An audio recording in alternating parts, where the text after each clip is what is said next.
Hello there, welcome. It's the 175th edition of DF Direct Weekly, our weekly discussion show where, perhaps unsurprisingly, we discuss the latest gaming and technology news, which we do every week for the last 174, apparently. Anyway, joining me on the panel this week, he's back, Alex Battaglia. Yes, I had my little Italian holiday, and I'm rearing for this episode of DF Direct, Rich. You're rearing or raring? Probably the second one. Okay. Raring to go. Raring to go. Oliver McKenzie, hi. Yes, Rich. It's a jam-packed week here at Digital Foundry Direct. Got a lot of really interesting topics, I think, to discuss, more than usual, perhaps. And should have a fun time here. Okay, good stuff. Well, let's just crack on, right? Okay, first news topic of the week. This week, basically, Sony's PlayStation VR 2 adapter for PC launched. And lots of people are now enjoying PlayStation VR 2, which is a fantastic headset on PC. And Half-Life Alyx is obviously the first port of call there. The game we kind of wish happened on PlayStation 5, but never did. I'm going to first of all talk about my impressions on this because I did actually try it out last night. Try being the operative word.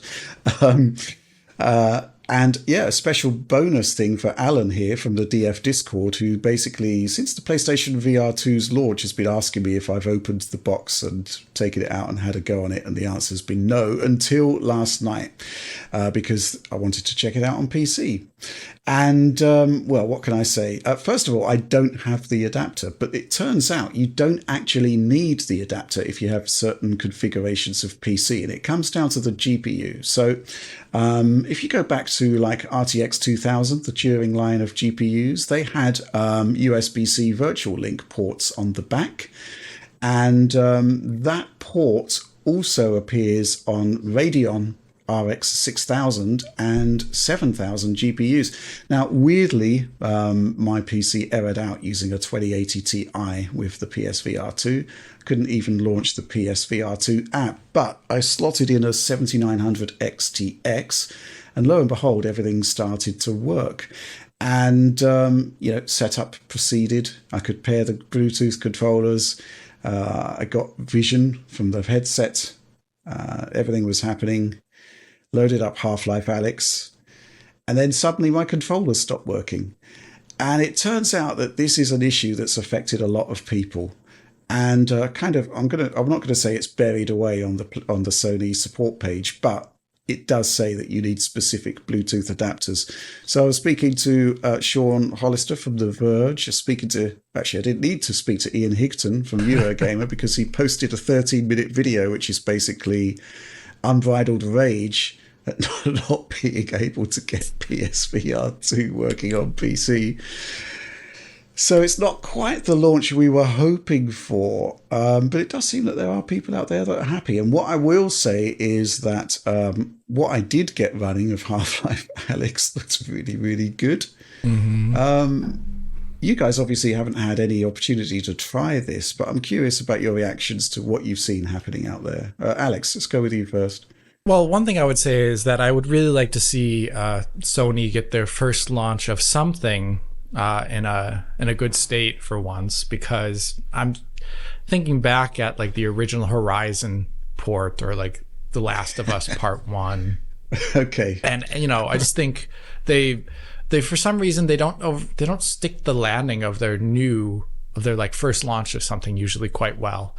And I don't think that helps their opinion in the PC sphere at all, where, people have kind of ambivalent opinions towards the technical quality of their launches as a result now of these kind of things. And I don't think this helps at all. And it feels like something that they could have gotten to work quite well, especially the Bluetooth issue, which feels like an area where they shouldn't have had an issue almost. But maybe there's something I don't know about there. The concept of Bluetooth is it's a standard, right? Yeah. But I'm guessing that this hardware was designed specifically for the PlayStation 5, and there probably wasn't even a plan to support PC at the beginning. They've kind of pivoted, so to speak, which might explain this. Mm-hmm. It's all a bit odd. Oliver, Yeah, I think some of the hurdles that you're encountering, especially with Bluetooth, are a little bit bizarre. But yeah, this does feel like kind of a half-baked solution to a problem, which is that I'm sure there are a lot of PSVR 2 users out there who are interested in trying the device out on PC, given the relative paucity of games on PSVR 2 at the moment. In particular, titles like Half-Life Alyx or Boneworks, things like this that are very interesting on PC. It's cool that I think, Virtual Link exists, but obviously there's been a ton of enthusiasm on PC at various points for VR that's dissipated since. And like people are not shipping USB Type-C ports on GPUs anymore, really. So I think it's just an unfortunate reality that this is like not in the best shape to begin with. I hope it's cleaned up, but this Virtual Link implementation is quite interesting, I think. Yeah, it is. It's just kind of like a feature that never really gained traction and I guess wasn't really needed because NVIDIA discontinued it with the Ampere line that debuted in 2020, 4 years ago. Somehow AMD persisted with it, and it's kind of, it's saving you like $60 here, which is quite interesting. I should say that it has nothing to do, not using the adapter doesn't have any impact at all on these Bluetooth issues, because Ian's Rage video clearly shows that he's using the adapter and doesn't have a Virtual Link GPU. So it is entirely separate there. It is just quite bizarre though. It's a bit frustrating, but I guess, what can I say? You dig into the page, it does tell you, hey, if you want to get Bluetooth working 100%, here's the validated dongles that we suggest you buy. So, we want to have John look at this because obviously he's a big VR fan. He uses Quest 3 with PC gaming. And I'm really interested to see what he thinks about the PSVR 2 on PC. All I can really say is that, those OLED displays, blacks are black. It's incredible. It's really, really good from what I saw of Half-Life Alyx, which, let's be clear here, it's like you start the game, you move about for a bit, and then you don't move about because you can't anymore. And you can restore movement by basically turning off the controllers, which takes quite a long time. You have to hold down the PlayStation buttons, and then you basically turn them on again, and then you get maybe like a few seconds more of connectivity. No. Yeah, I probably wouldn't do a rage video about it, but it's certainly annoying. But, I think it'd be even more annoying if it turns out that the validated adapters are doing the same thing. But I am going to buy one because I am sort of kind of curious now to actually get this thing working. We're so close here. And you actually, the small taste you get of Half-Life Alyx is just tremendous, that opening scene. I managed to twiddle the knob on the radio. In that first scene before the controller stopped working. But yeah, it's not ideal. And I guess the thing is, when you're dealing with PC, the idea is that with PC, the number one foundation of PC is compatibility, right? Things should just work. It's what kind of frustrated me about the Surface laptop with the ARM chip. When I first got it, the concept of the PC is you load it up, it's a PC, it does whatever you want, it works, it everything runs. And when it doesn't, that's kind of like striking at the heart of what the PC experience is for me. But what can I say? What I did see looked really, really good. I really want to give it a fair shake. But I'm also really interested in John's analysis here, because I'm also interested in the Quest 3, which obviously stands apart as a standalone headset. First thing I did say to him this morning, because he's ordered the adapter, he's waiting for it to arrive. First order of business this morning was to say, hey, John, you're going to need one of those Bluetooth adapters most likely. So make sure you're getting an order for one.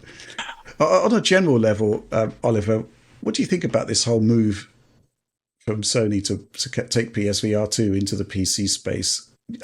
Is it a new lease of life for the device, or is it basically a kind of end-of-life strategy for it because it doesn't seem to be going anywhere on console? I think as an individual move, it's certainly welcome. Obviously, you have a real problem with PSVR 2 software in the sense that it's not really arriving. Sony's internal PSVR 2 development is apparently very scant. I saw a report a few weeks ago that suggested they might have 1 or 2 titles still in development. but obviously we haven't seen too much. We've seen 3 games from them, I think, like Firewall Ultra, and then Horizon and GT7. And then obviously you have a couple Resident Evil conversions from Capcom. But outside of that, it's basically been quite bare on the ground. My concern with this is that they are probably abandoning PSVR 2 as a going concern into the later half of the PlayStation 5's life cycle, and that we might end up with a console that really doesn't have a viable VR companion. Unlike, I mean, PSVR 1 had its ups and downs, but like you had pretty tremendous titles like Astrobot launching into that system's life cycle. You had titles like Doom 3 VR even launching in, like, I think 2021, like pretty late. Right. So there was still a lot of interesting software for that platform. You were getting most of the big VR heavy hitters, and here I'm not seeing quite as much of that. Like when you look at a title like Riven, for instance, that's not on PSVR 2, but it is on Oculus Quest. So clearly it's not a matter of hardware speed. Obviously the PlayStation 5 is very capable of running Unreal Engine quite capably, but it's not there. And why isn't it there? Probably because the audience isn't there. I strongly suspect. So that's a big problem going forward. And yeah, I guess I'll probably buy one of these adapters just because I want to try it out, but it's not too exciting to me, the prospect of PSVR 2 being kind of abandoned. Mm-hmm. Right. Mm-hmm. And the other thing, of course, is that the PC doesn't get a lot of the key features, eye tracking, foveated rendering. I'm sure that's probably a software thing, right, Alex? Yeah, it should be possible. I mean, it's just not there. HDR. Mm-hmm. Yeah, which is kind of like the, with the HDR thing, it's interesting that that's not there, because that's almost like the larger selling point of the device on console over other devices, where HDR is not so common in VR. So I think that's one of the larger shames, as well as, any of the other stuff that is kind of missing from the package at the moment. Yep, so I'm going to regroup. I'm going to get this adapter. I'm going to have another go on it. But John's adapter is on the way, the proper PSVR 2 adapter. He's been informed about the Bluetooth issue. So hopefully we can bypass this and get you some good coverage about that, because I do expect, we've already seen like one round of discounting on PSVR 2. Possibly there'll be more in the future, and it could well be a perfectly decent, viable alternative to the MetaQuest, especially if you've got a PS5 as well, right? It's probably the primary use case for it after all. So yeah, more coverage on that soon. But with that, let's move on. Second news story of the week. Here's the thing. AMD has now released Ryzen 9000. 2 processors are on the market at the moment. The Ryzen 5 9600X, Ryzen 7 9700X. Those are the 6 and 8 core processors. We've got 12 and 16 core processors to come. We reviewed it on Eurogamer. We're still in this kind of weird situation at the moment where we do want to do CPU reviews for the video side. It's just a logistical thing. Our benchmarking system is going through changes at the moment as well, but we are going to get there. But looking at the reviews, there's basically, there is the sense that, massive performance gains are just not there. And a lot of people are calling into question the value of the product against discounted Ryzen 7000. I think the other big headline is that the 9700X is nowhere near the 7800X3D, which is still the gaming champion. Alex, thoughts on this one? It's kind of like, I don't know.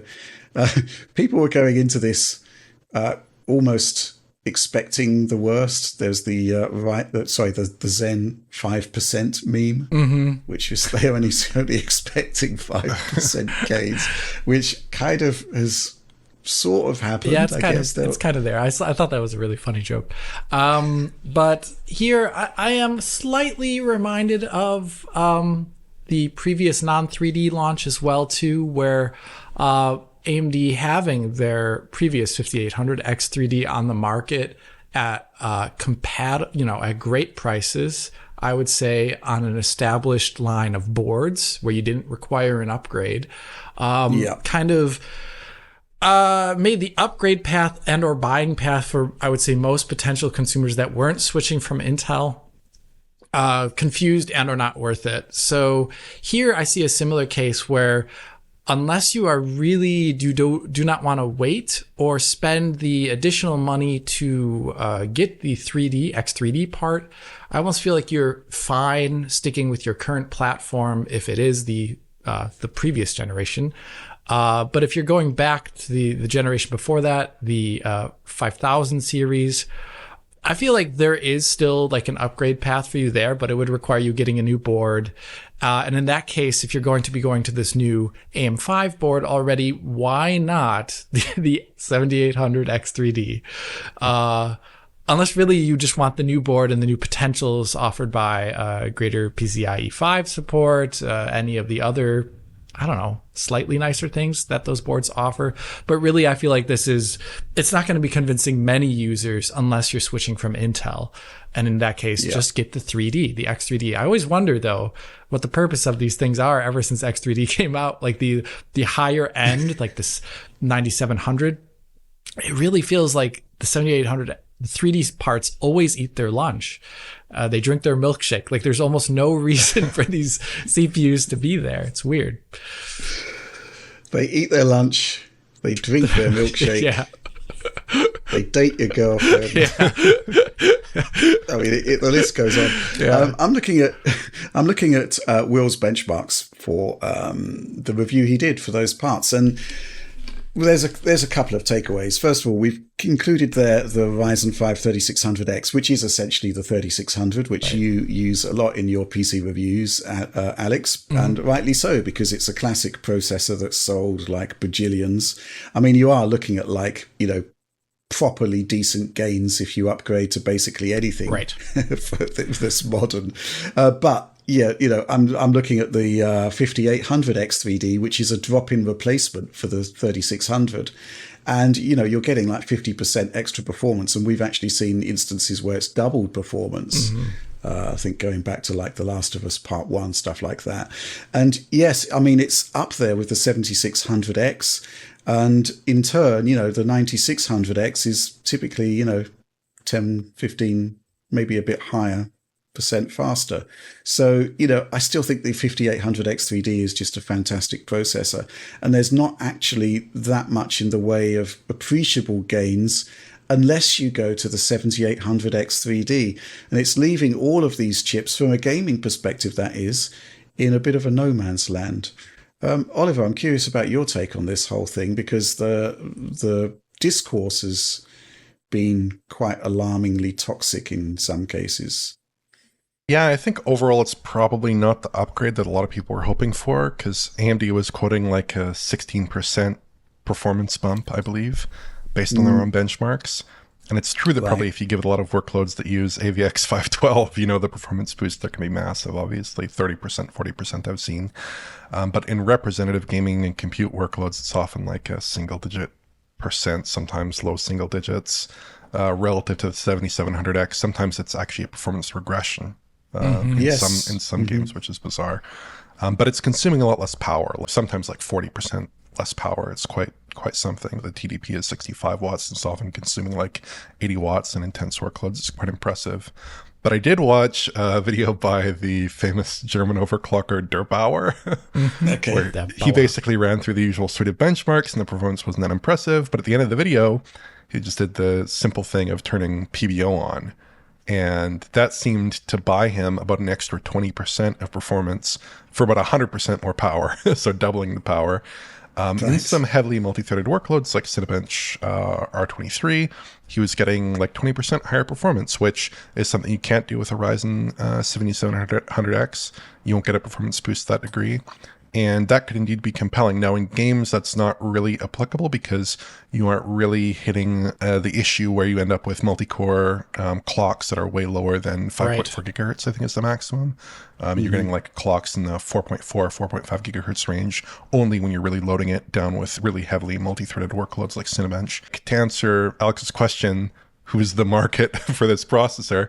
I think it's probably people who are interested in a mix of gaming and non-gaming workloads, or predominantly non-gaming workloads.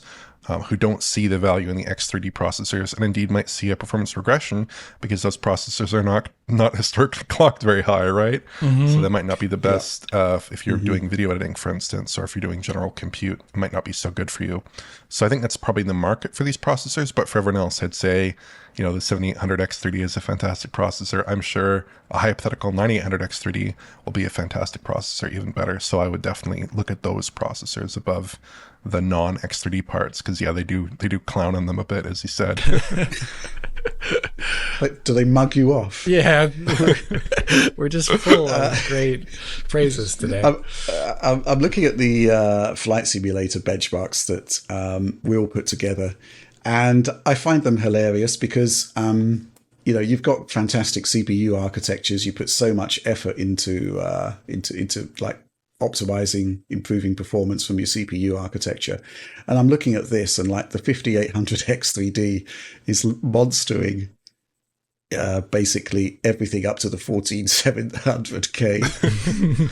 And it's only really beaten by the 14700K and the 7800 X3D. And Alex, it says to me that, sometimes in gaming, there's just some really bad memory access being done by particular games. Titles. Yeah, we see that every single time. So I remember when X3D came out, everyone was just like, whoa, look at these performance gains. And on the flip side of that, I was always thinking like, wow, these games are really not doing good things with your memory. I just kept thinking like, oh, they're not really cache optimized games. For good or bad, obviously. All that really matters in the end is the gameplay experience and how smooth it is. But I do find it funny that is a thing.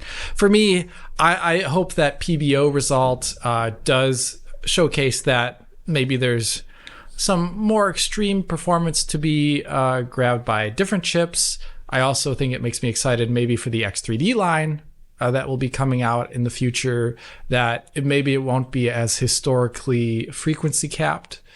As the previous. Yeah, I get what you're saying. Mm-hmm. Yeah, I think because those efficiency wins do seem good to me, actually. But for the average gamer, I don't think this is a very compelling upgrade at the moment, based on all the reviews. And some, like you said, Rich, were a little bit more strongly worded than I would say. I would just say like, this isn't exciting. This isn't interesting. Yeah. Mm-hmm. I think, well, actually, we've got this interesting supporter question here from Tagon86. Why do you think we see such spread/diverging results in the Zen 5 reviews and benchmarks? For example, the two Steves from Gamers Nexus and Hardware Unbox overall saw no significant improvement in gaming versus Zen 4, while DF and LTT found a clear improvement across the games tested. Any theories/hypotheses on what is going on here? Actually, I think Steve in Hardware Unbox summed it up pretty well at the end.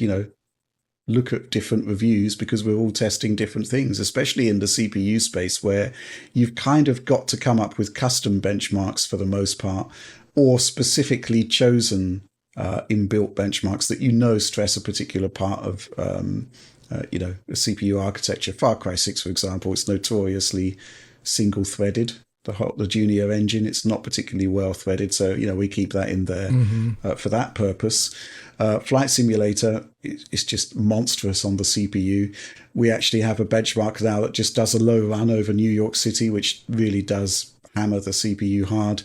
Cyberpunk Cherry Blossom Marketplace, you run around that at speed, and the performance. We get CPU limited performance on a 4090 at 4K Ultra RT, albeit with DLSS performance mode. But the point is that these are like real world gaming scenarios where even with a 4090 you can have CPU limited scenarios at 4K.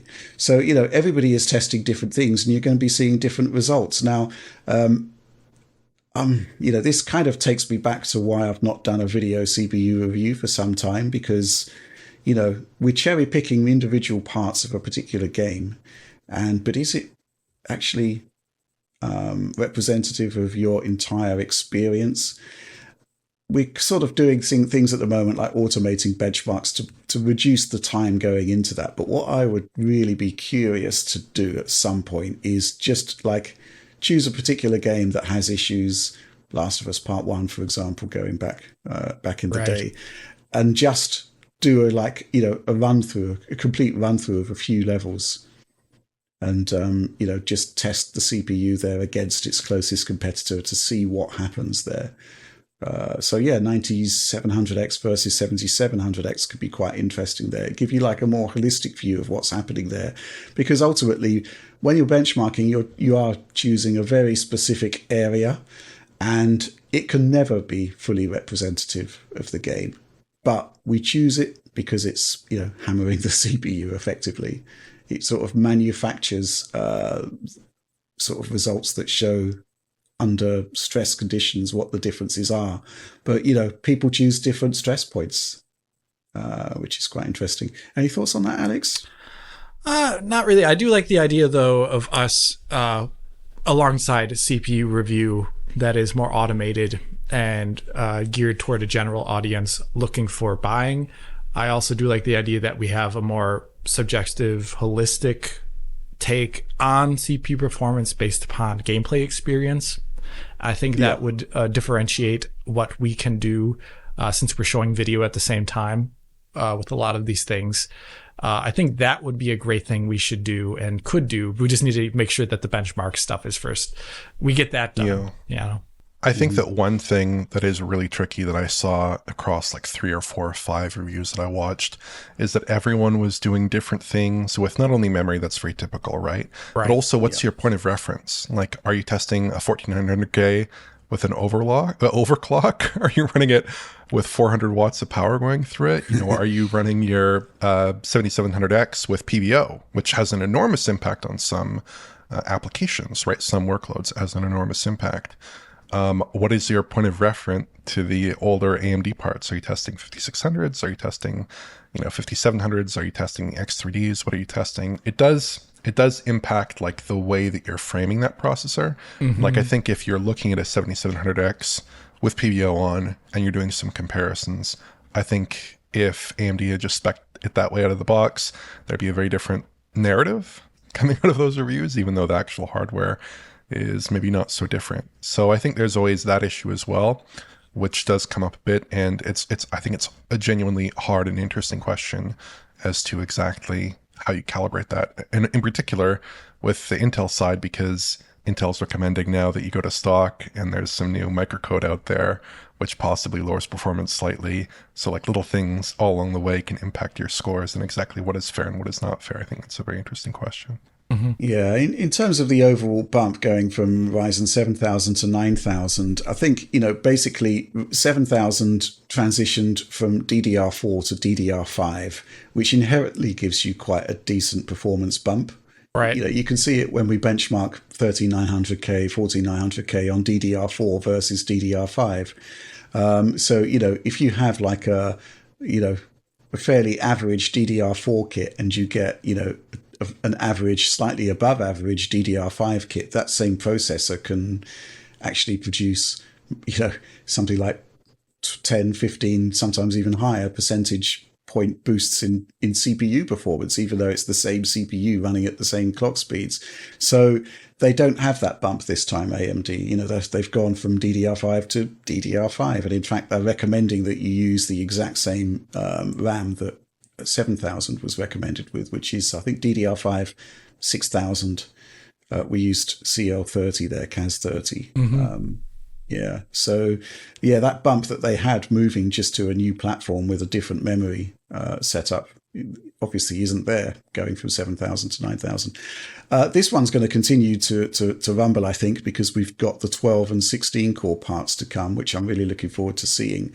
I'm also really looking forward to seeing nice price drops on the 7000 parts, because it looks as though you could get some proper bargains there if you're talking about relative price versus performance.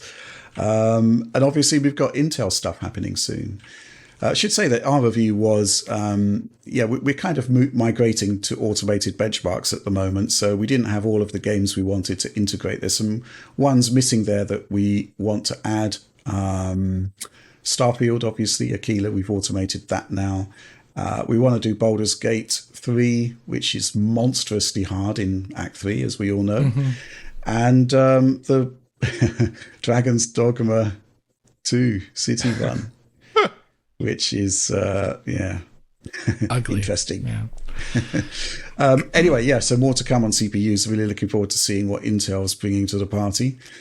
And with that, we shall move on. Okay, so next news topic of the week. Preview embargoes lifted on Space Marine 2, which is a game that we're very, very excited about and have been since we saw the first trailer footage.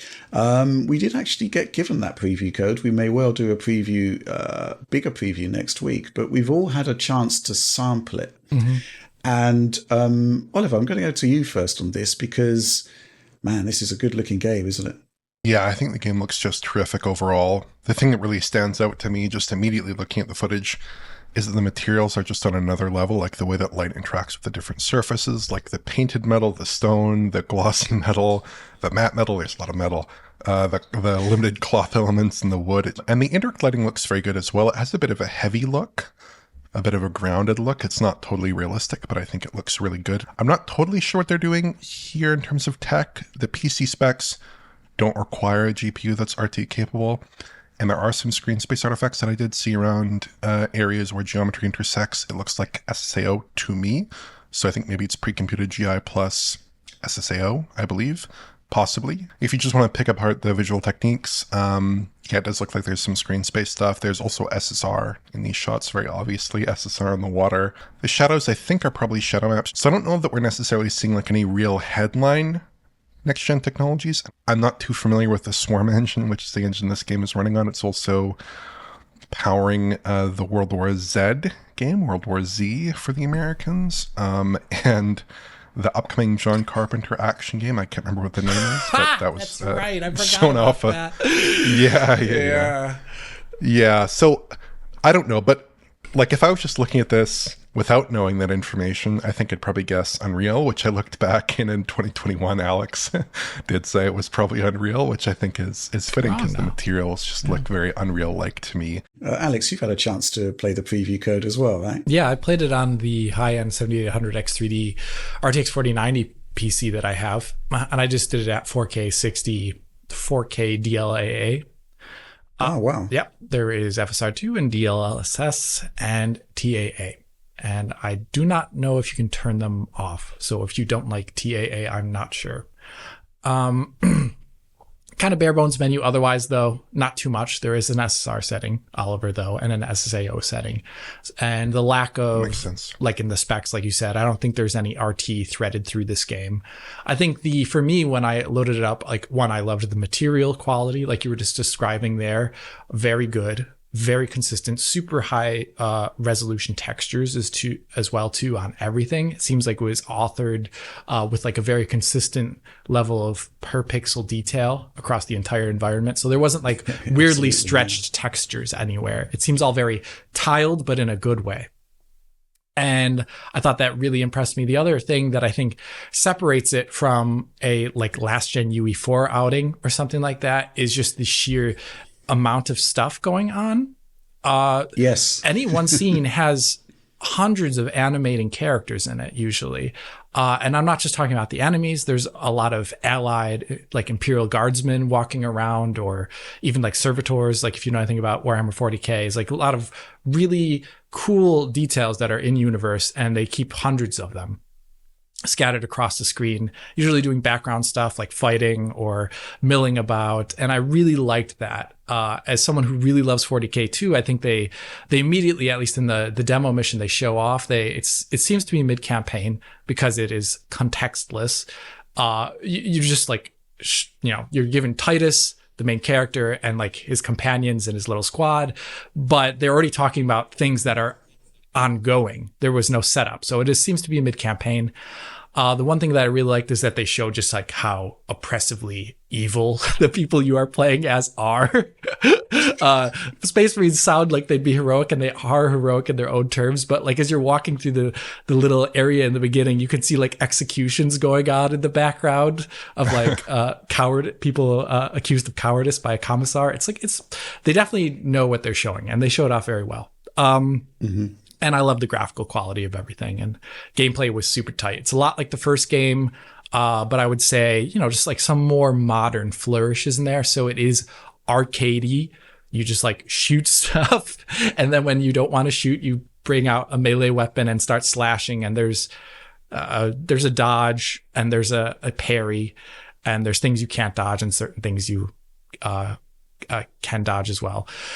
It's very cool. On a technical level, though, there's a lot that I liked. I think it ran fine in the parts where I was playing for the most part, but it had issues that I've come to see in a lot of games that I hope they aren't there for launch. Frame times did seem spiky when walking through the level and when nothing was occurring. It's just like you walking through after having cleared a little area, and then you walk forward and then there could be like a big frame time spike moving into the next area. Another thing that I saw, so that was pretty much like all throughout the areas I played. So a traversal stutter. As I will call it. Yeah. Traversal stutter. That's what it appeared to be, but I didn't have the ability to play this multiple times to check if it was a shader compilation. But there were moments where I'm pretty sure I did say shader compilation stutter. There was what appeared to be a shader compilation burn before everything started, right when I got in the mission. But for example, like that execution scene I talked about earlier, if you sit there and wait, when the las guns fire for the first time, shader comp stutter when you see the muzzle flash for the first time. Usually that does say that this is a shader comp issue. And stuff like that, like the first time an explosion occurred, I'm pretty sure I saw it a couple times.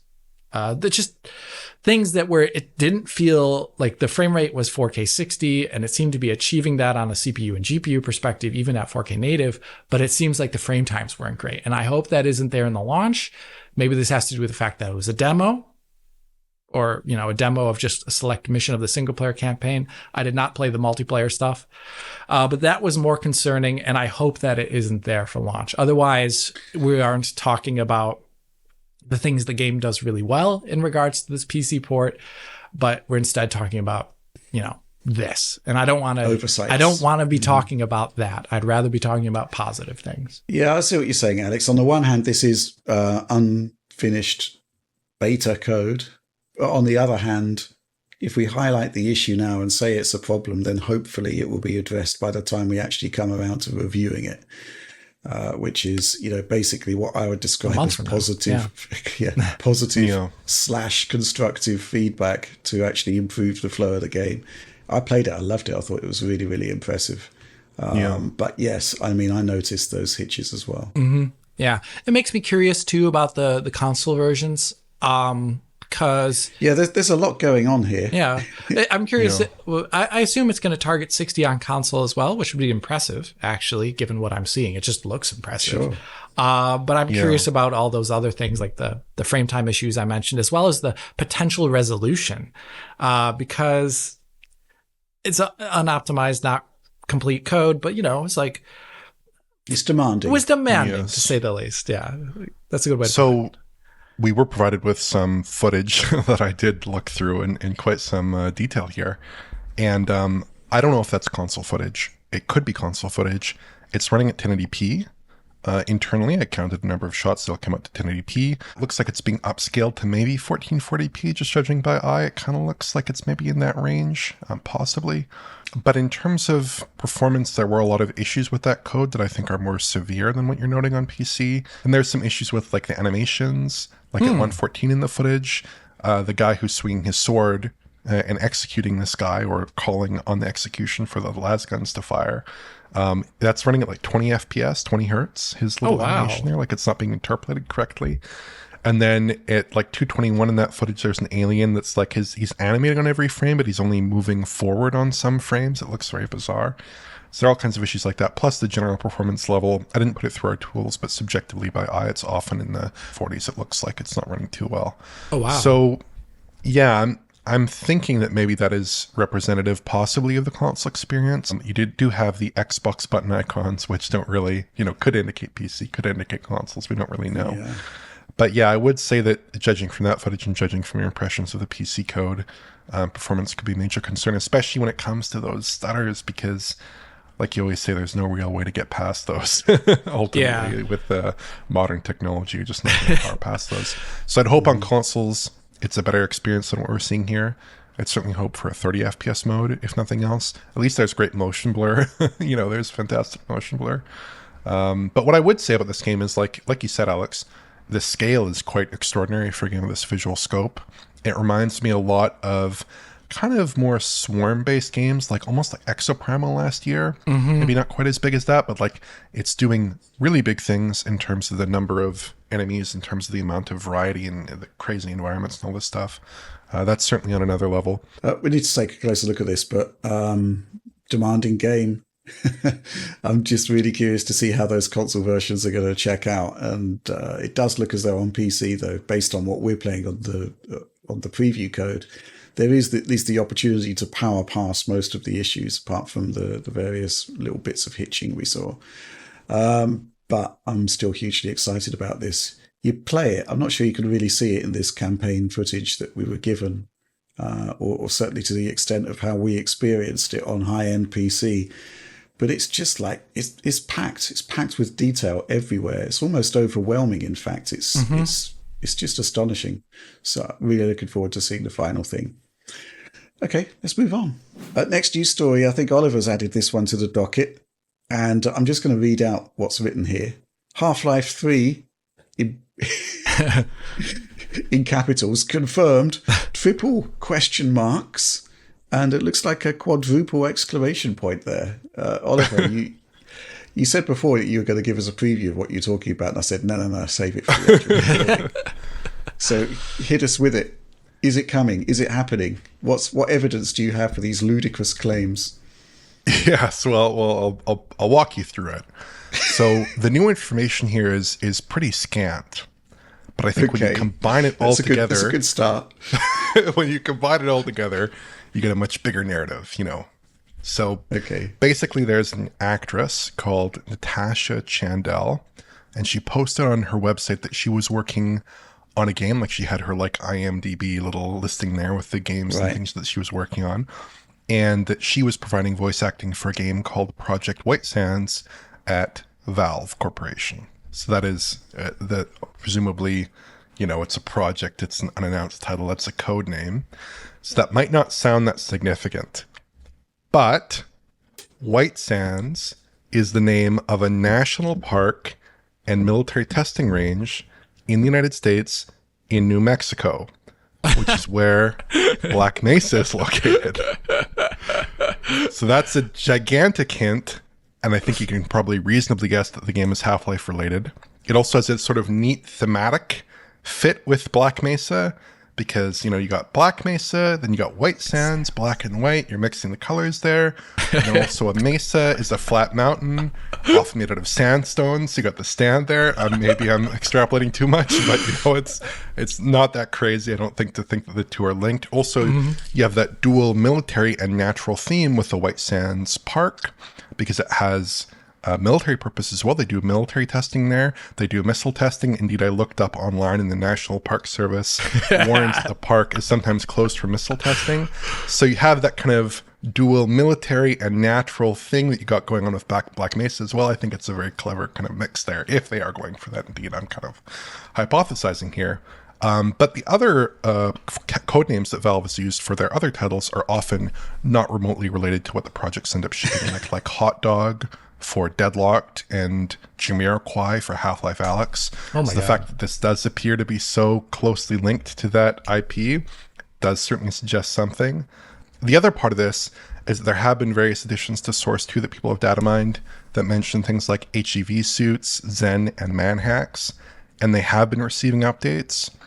So Valve tends to be quite leaky, like with Deadlock, which I think you can look up on YouTube right now and watch footage of it, even though they haven't announced it yet. That's how leaky they are.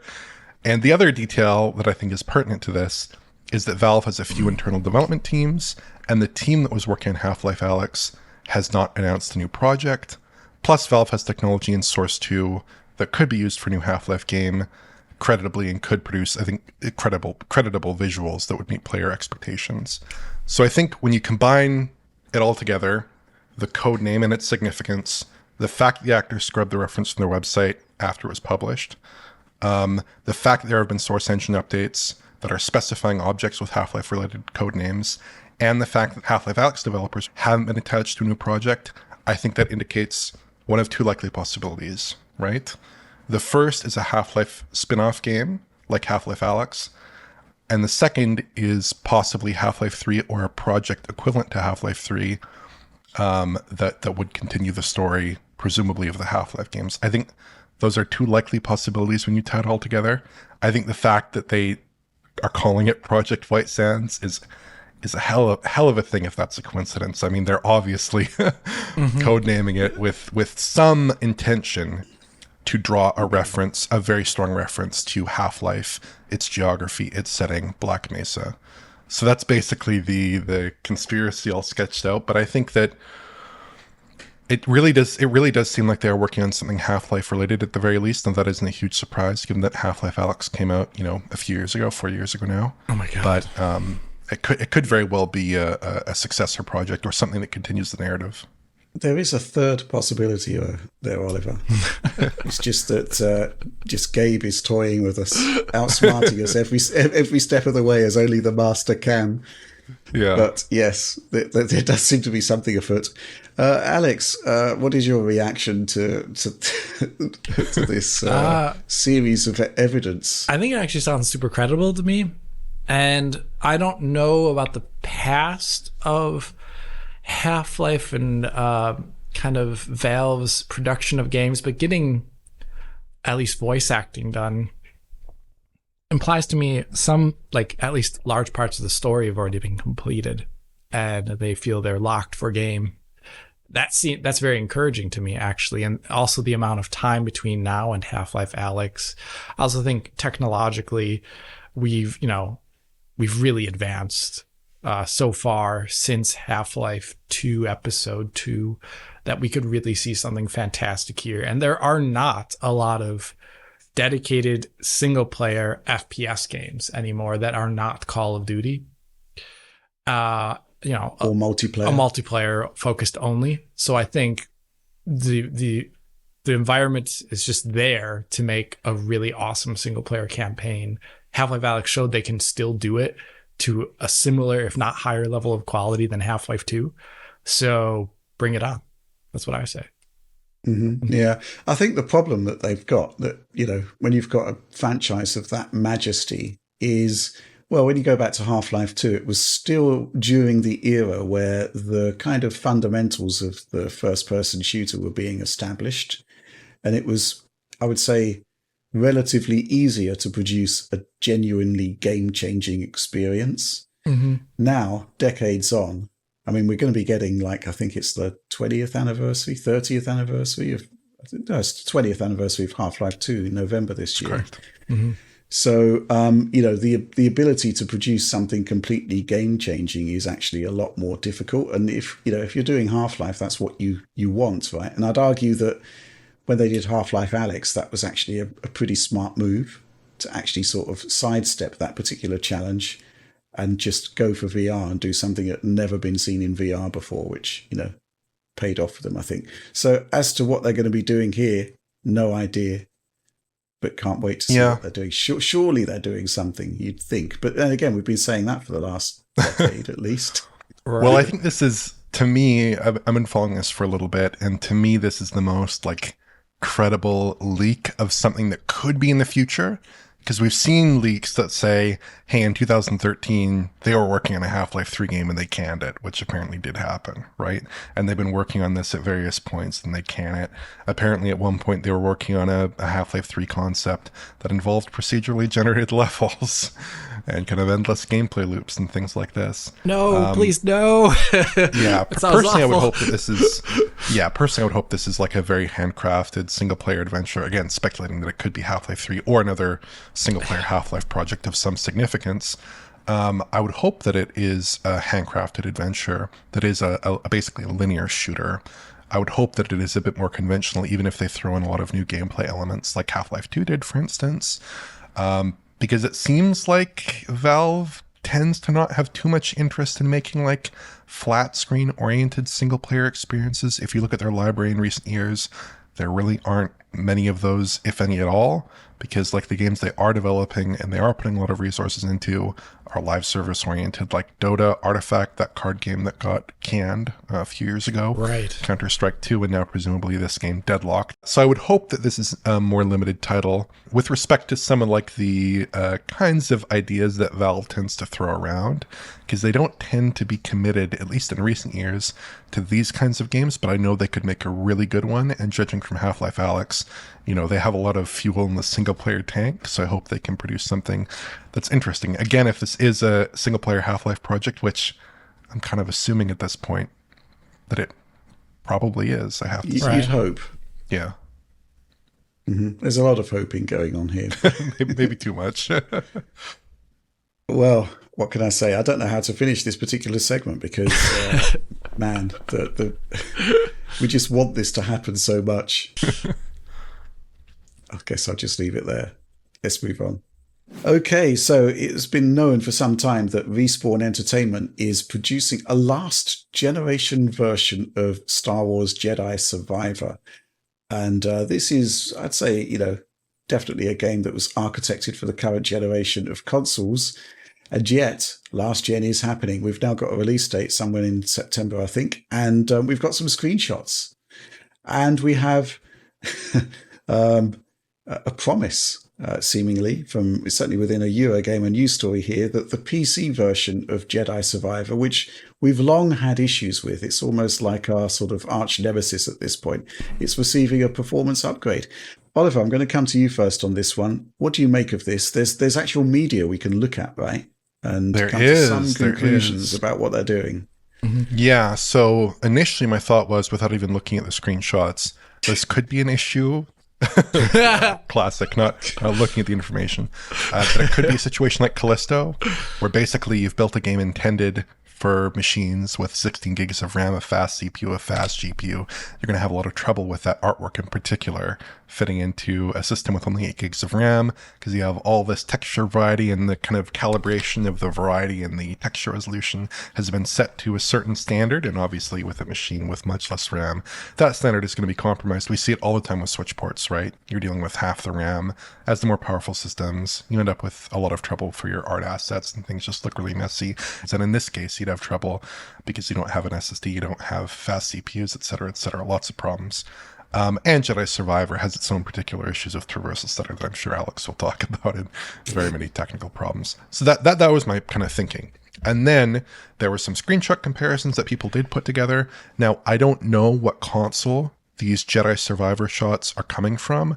I believe some people were saying it might come from the Xbox One X store page, but I'm not sure if that is from the Xbox One X, so I'll just call it the last gen version here. And in these comparison shots, we see a number of things. We see way less foliage. We see pulled in draw distances, way lower rendering resolution, much lower texture resolution, simplified water. So it is pretty similar to that Callisto Protocol last gen experience, judging from these screens, except I think the lighting changes are more significant because you do see a reduction in the quality of indirect lighting, especially in that cave shot, where the current generation version is actually getting this really nice indirect bounce light everywhere, kind of scattered around. And these shots just do not have that in the slightest. So, yeah, I'm not sure what these shots represent. The resolution does look a little low. You can't exactly count them, but they do look soft. So I'm hoping they represent something like the Xbox One version and not like a One X version, say, or a PS4 Pro version. But I would expect those lighting and artwork tweaks to be present probably across all the last-gen platforms. If prior ports of games like this are anything to go by, that's probably what they're doing. So yeah, I have a number of concerns related to performance. Visuals do look downgraded, but that was certainly to be expected. The loss of ray tracing, which is obviously inevitable, I don't think that's that big of a deal because the game actually has a really good non-ray traced fallback in terms of the GI, and screen space reflections are mostly okay. Some issues with things like water, but mostly it's not too bad. So that's basically my findings so far from the very limited information and speculation I can throw out there. But yeah, I'd be interested to hear your thoughts. My thoughts, Hogwarts Legacy. Clearly a game designed for a more capable system. It's kind of been hacked up, essentially hacked up, and this is what you get. I have to say though, those screenshots that are circulating at the moment, I don't think they look too bad. I guess the issue is if that is the Xbox One X version, that's 6 teraflops of GPU compute and a lot of memory. It's got like 9 gigs of available memory, more than the Series S. So this could be our best case scenario. Who knows what the base Xbox One version is going to look like, but I can't wait to find out. Alex, Wow. any thoughts on this, or do you just want to talk about the PC version? Because I'm curious about this.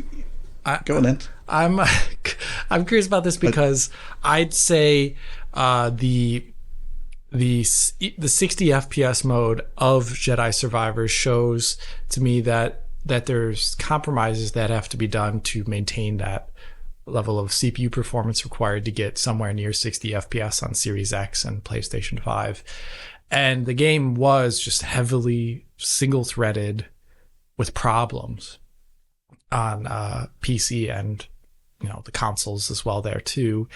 And translating that to ultra slow CPUs regarding single-threaded performance because they're low clocked and tablet CPUs.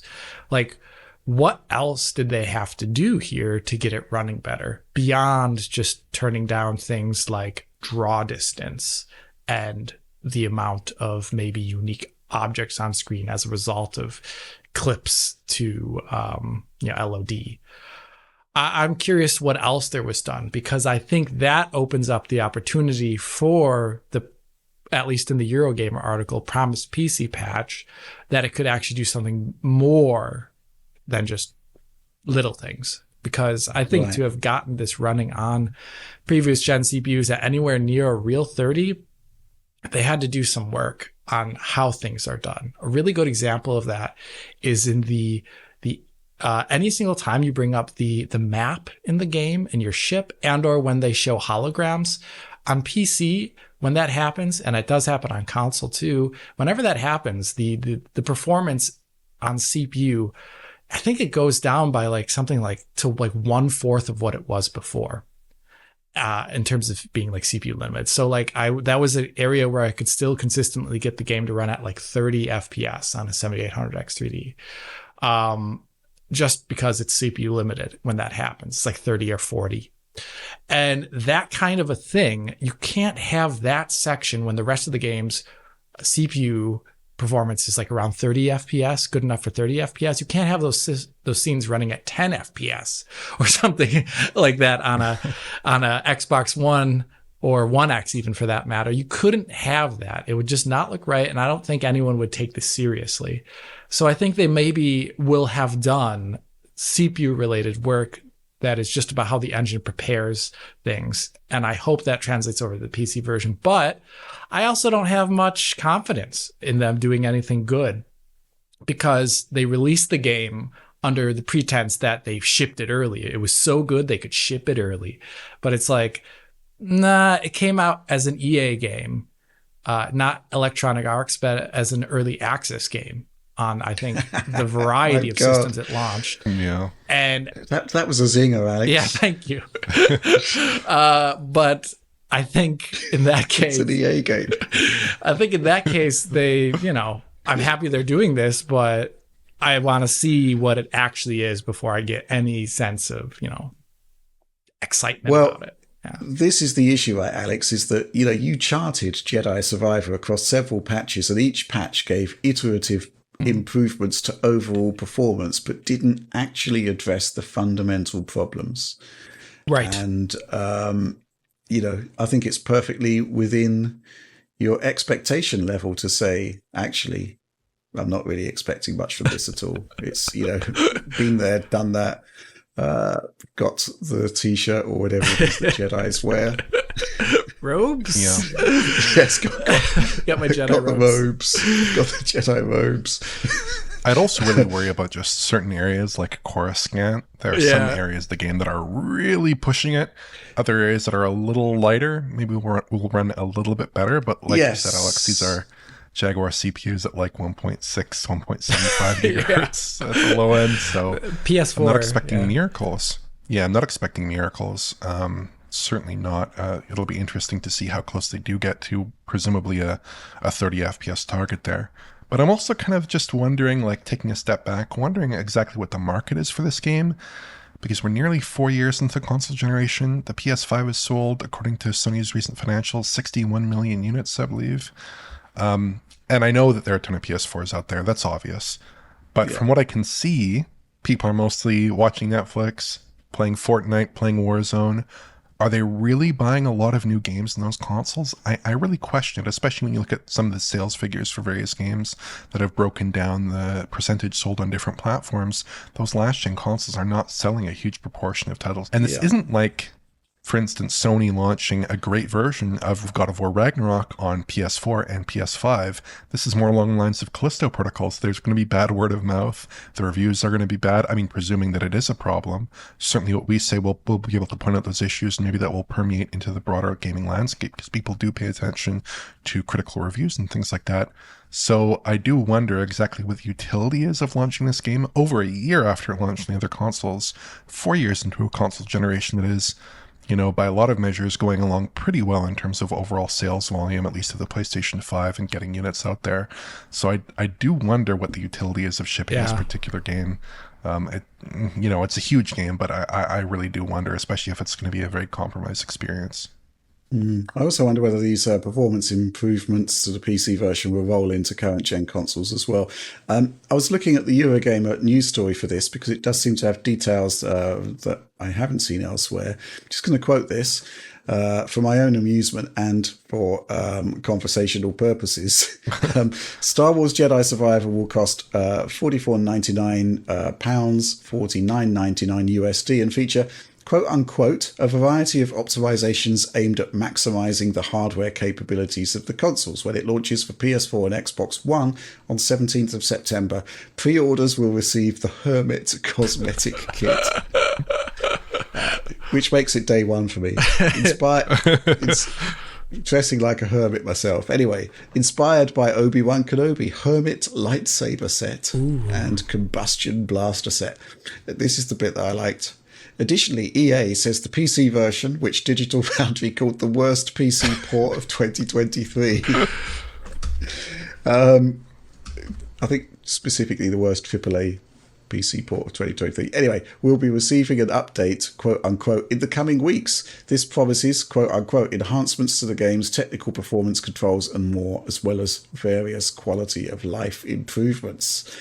What can I say? I've got to see this patch because I recently did some memory benchmarking, and Jedi Survivor was one of those games that I had to look into, because basically any game that's a disaster on the CPU side usually benefits from memory, faster memory. And it is the case here. But when you just see the overall performance of that first level, the Coruscant level, and, you know, it's tremendously bad. We're talking about a full do-over here to get it into to what I would consider an acceptable state. So, wow. Any final words on this, Alex? Actually, no, I'm going to go to a supporter question from Concrete Llama. On a scale of Star Wars Christmas Special to The Empire Strikes Back, how much are you looking forward to covering Jedi Survivor again? Credits to the knight who says "ni" for the scale. Well, that's awesome. I'll be as my facial expression is very similar to I was about to call her Carrie Adboss, to Carrie Fisher's face in the Star Wars Christmas Special. If you've ever seen how she looks out of it, man. To say the least, that's probably my facial expression right now. Regarding one last thing that I do want to mention here, Concrete Llama, is that they do mention performance. They mention controls, which is curious, and quality of life. And I hope quality of life and controls talks about them changing the way the menu can be moved about in, which is another thing that I really complained about back then. And another thing is that the game, like a couple of other UE4 games, every single time it starts up, it does the shader compilation pass apparently, but it's just UI spinning. The CPU is doing nothing. And I think it takes like 20 to 30 seconds each time you start the game on PC. And I do not know what's happening there. And it's really incredible, needless friction, which I think is an oversight. Hogwarts does it as well. Yeah, but it's not. But why? Yeah, but it's obviously not doing something because it does it every single time. Does the game have that, like, No, it's not opportunistically doing something. They didn't code the most amazing shader compilation system in the world or something like that. So yeah, I'm curious if these other things are cleaned up. Also, I know this is not something we usually talk about, but I know from people who've played this game, they really like the gameplay and whatnot. But they do complain about just like really a lot of gameplay areas in the game having issues in terms of gameplay bugs is another thing. I'm curious if this version fixes up any of those, which people have highlighted across the web. Yeah. Okay. On this sliding scale, Oliver, where do you sit? In terms of excitement to cover it again? Oh boy. Yeah. I'd say about go on. 9 out of 10. I got to go up there. I'm excited.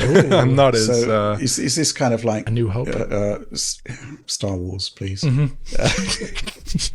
Yeah, I'm not a big Star Wars guy, but I certainly have been a big cover of this game over the past year or so. Okay. I took a look at it originally, and I took a look at the patch which removed ray tracing in the performance mode and brought that into stable performance levels. So for sure, taking a look at this possibly on the last-gen consoles would be quite interesting. I think it will be a situation that's quite analogous to that Callisto Protocol situation or like the Hogwarts Legacy situation, both games that I did take a look at on last-gen consoles where they do have to strip a lot out, but I think the ultimate question is whether it's a good experience in those consoles, even despite the various compromises that might need to be made, and indeed whether that performance level is acceptable, because judging from this game's track record so far, it seems like a really tough ask, but we'll just have to see. I'm really looking forward, A, to seeing the patch, and B, to seeing the last gen versions. If we're talking about sort of pop culture references, I don't think the Star Wars scale particularly applies. It would be up there. I'm thinking more of Dirty Harry when, did he fire 6 shots or only 5? Yeah. And the guy's got to know. I've got to know if they fixed Jedi Survivor or not, and I've got to know if they could actually make it run in a reasonable way on Xbox One and PlayStation 4. I mean, that's the big question. I can't wait to find out. Okay, let's move on. Next news story. This one is really, really awesome, I think. QuakeCon is happening right now, and in concert with that, it's been revealed that Nightdive Studios has released basically a new compilation of Doom and Doom 2, a definitive edition, so to speak, boasting a wealth of enhancements here. 4K 120 gameplay, a whole bunch of different episodes added, and potentially amusing is 16-player co-op. I did give it a very, very quick go. I mean, it's literally just dropped before we started filming this, and it just looks like another quality Nightdive joint, just filled with content. Oliver, thoughts on this one? Yes, it does seem very promising. Obviously, you have a ton of campaigns here, including the original campaigns and a new Machine Games campaign as well. I think this is overall a really solid sign. I think it's a really good effort, potentially. I do have one concern, though, which is just that I was playing it, and I'm concerned there might be some issues with the interpolation of the game's frame rate, because the game does run at 35 FPS internally, and it's interpolated in a lot of mods and ports. Not, I believe, in the 360 ports, not in the original Doom ports that arrived last time around, but an update to those ports that arrived. So those were running at 35 FPS originally, then they were updated to work at 60.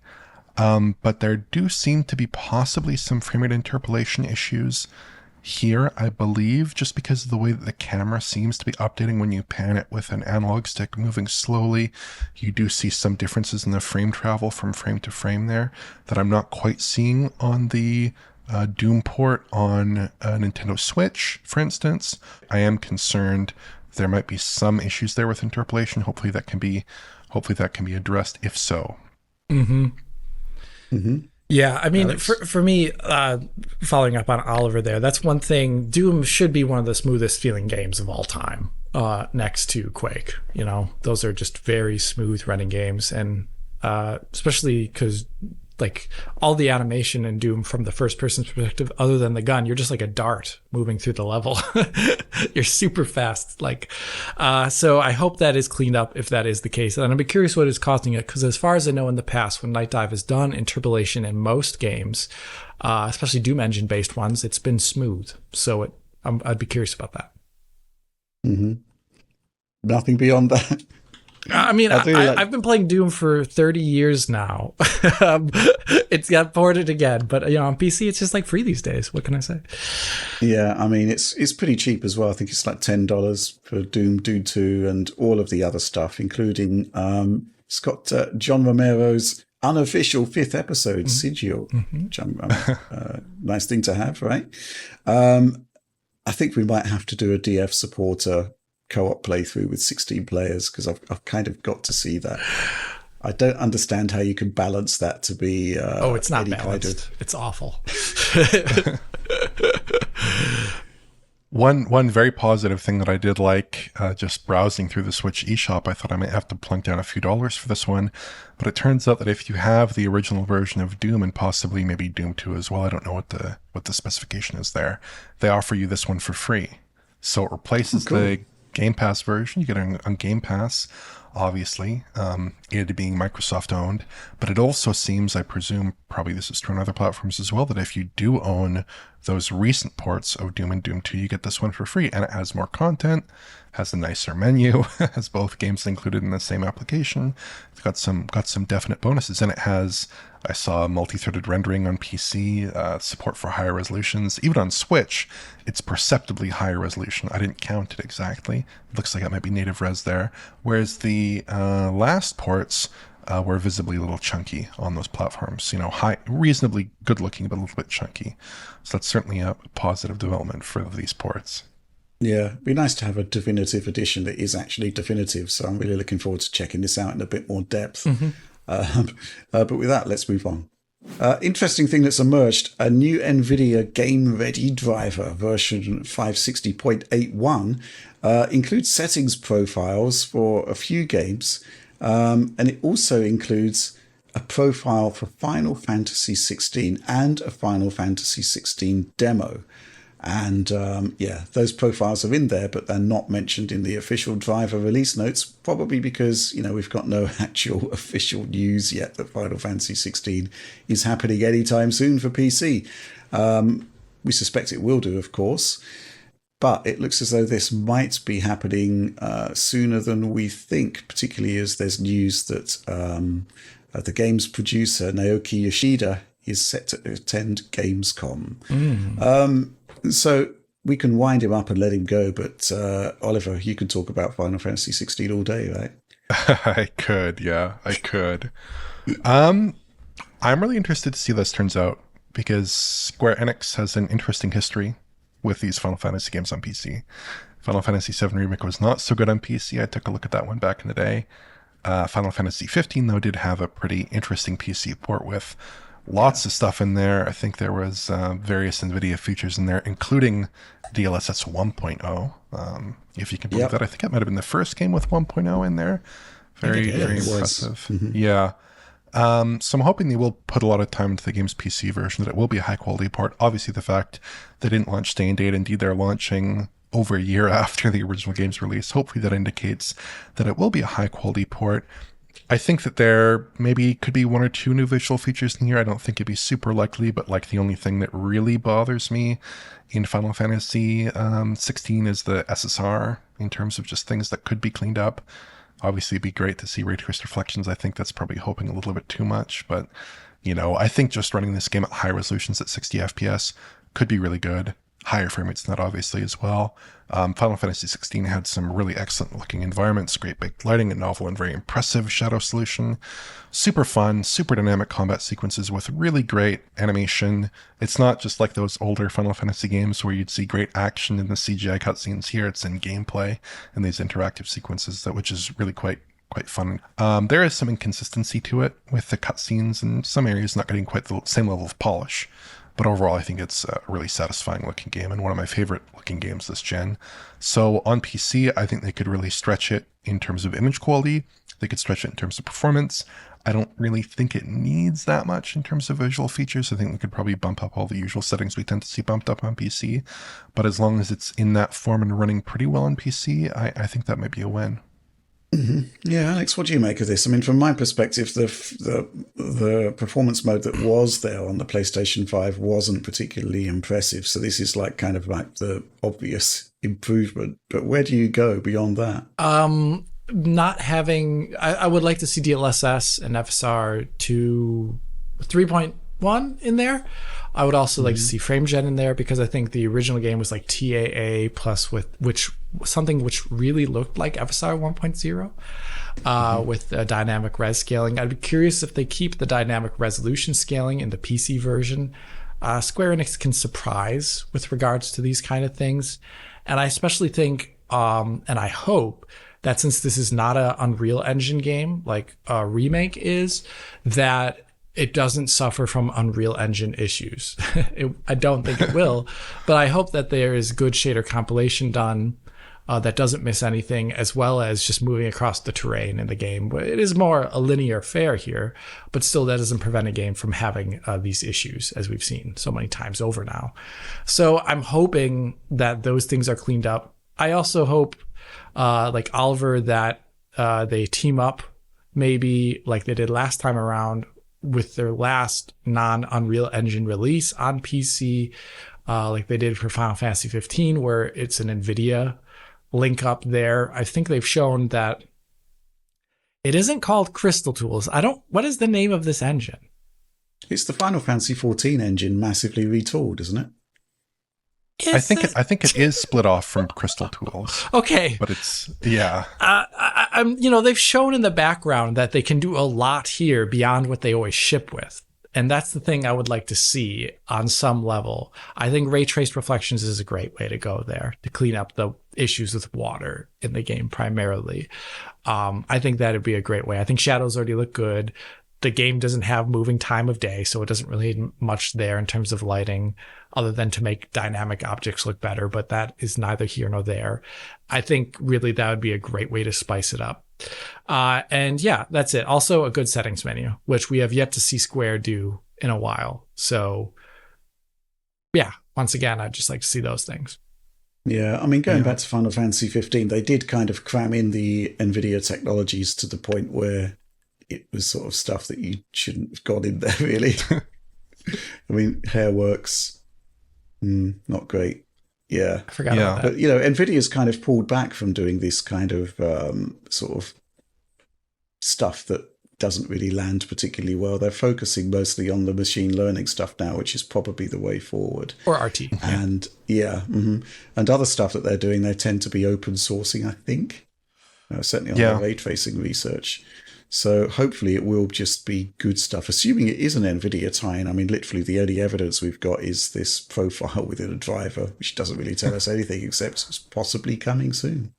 Right. Yeah, I also think, like, if you look at the PlayStation 5 code, not to pick on it, but even at 30 FPS, it doesn't have the best image quality. Like, it's a dynamic 1440p there.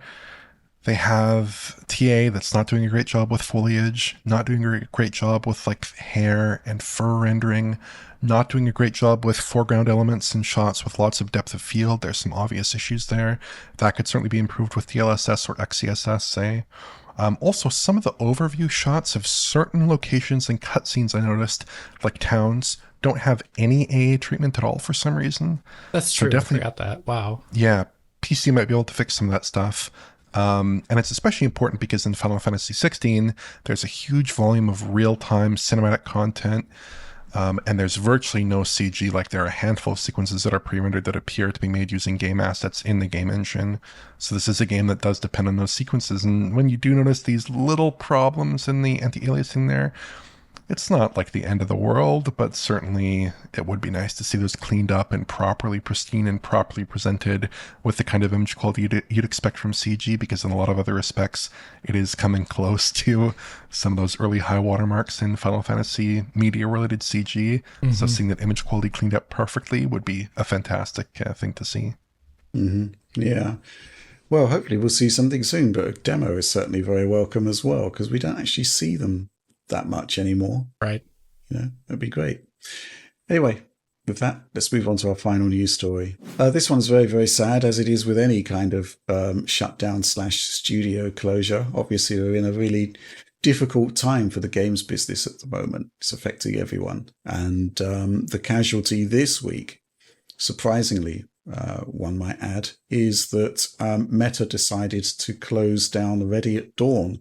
Hugely talented studio, but it was, I think, acquired by Meta in like 2016, 2017. And I'm just looking at their list of games that they did, and it's kind of like the console era and then the VR era. And yeah, maybe it says something about VR or just my interest in VR that I never actually played any of their VR titles. But you look at their console stuff, started on PlayStation Portable with versions of God of War and Daxter. Okami on Wii, I didn't know they did that one. Then another God of War title. Then they ported their God of War titles to PS3. And then, of course, the magnum opus that is the Order 1886, which, what can I say? That was just a fantastic game that really should have received a sequel, but never did. Oliver, what's your thoughts about all of this? It does feel that we've kind of like branched off onto an alternate timeline that wasn't particularly great for Ready at Dawn when they could have been a powerhouse first-party Sony studio. Yeah, we took a wrong turn in like 2015, 2016, because there was a lot of potential, I think, for them to really excel on PlayStation 4 hardware.